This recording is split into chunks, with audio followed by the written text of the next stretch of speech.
সবজি দিয়ে একটা দারুণ প্রিপারেশন, যেটা ভাতের সাথেও কিন্তু ভীষণ ভালো যায় এবং রুটির সাথেও কিন্তু ভালো খাওয়া হয়। চলুন তাহলে দেখতে থাকি চিংড়ি মাছের সাথে আর কি কি ব্যবহার করলাম। খানিকটা কুমড়ো এরকম একটু বড় বড় করে কেটে নিয়েছি, আর দুটো আলু এরকম ডুমো ডুমো করে কেটে নিয়েছি। এখানে 200 গ্রাম চিংড়ি মাছ ভালো করে পরিষ্কার করে নিয়ে ধুয়ে নিয়েছি। নুন দিলাম, হলুদ দিলাম, মাছটাকে মেখে নিচ্ছি। সরষের তেল দিচ্ছি, চিংড়ি মাছটা দিয়ে দিলাম। চিংড়ি মাছটাকে হালকা করে ভেজে তুলে নেব।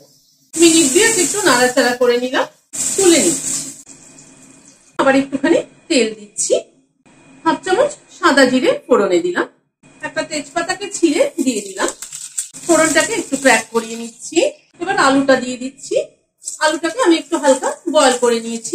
আলুটাকে একটু প্রথমে ভেজে নিচ্ছি, মিনিট 2 একটু নাড়াচাড়া করে নিলাম।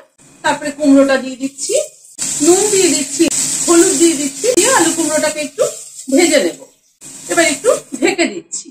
মিনিট 3-4 মতো ঢাকা ছিল, ঢাকাটা খুললাম। আমি মাঝে একবার নেড়ে দিয়েছিলাম।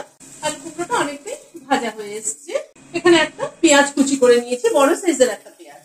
পেঁয়াজটাকে দিয়ে ভেজে নিচ্ছি।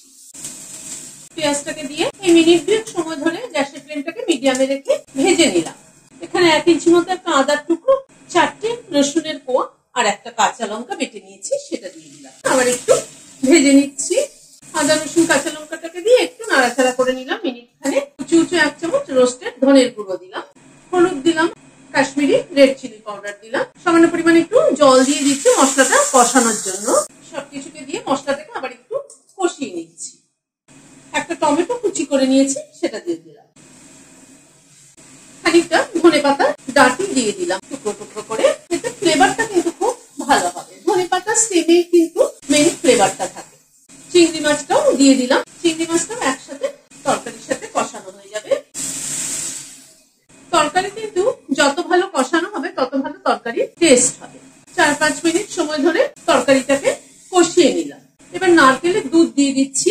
ফ্রেশ নারকেলের দুধ করে নিয়েছি আমি। এখানে একটা মালা, ছোট মালার একটু কম, পুরো ছোট একটা মালা দিইনি, তার থেকে একটু কম দিয়েছি। এই বাটিটা ধুয়ে একটু গরম জলও অ্যাড করে দিচ্ছি। ঝোলটা একটু ফুটে উঠুক। ঝোলটা মিনিট 2 মতো ফুটে উঠলো। একটা কাঁচা লঙ্কা মাথাটা ছিঁড়ে দিয়ে দিলাম। সামান্য পরিমাণে একটু গরম মশলার গুঁড়ো ছড়িয়ে দিচ্ছি, খানিকটা ধনেপাতা ছড়িয়ে দিলাম। সবকিছুকে একবার একটু মিশিয়ে দিচ্ছি। গ্যাসের ফ্লেমটাকে বন্ধ করে দিচ্ছি, দিয়ে ঢেকে দিচ্ছি স্ট্যান্ডিং টাইম 5 মিনিট। ভিডিওটি যদি ভালো লেগে থাকে তাহলে একটা লাইক এবং সাবস্ক্রাইব করার অনুরোধ রইল। আজ তাহলে এখানে শেষ করছি। নমস্কার।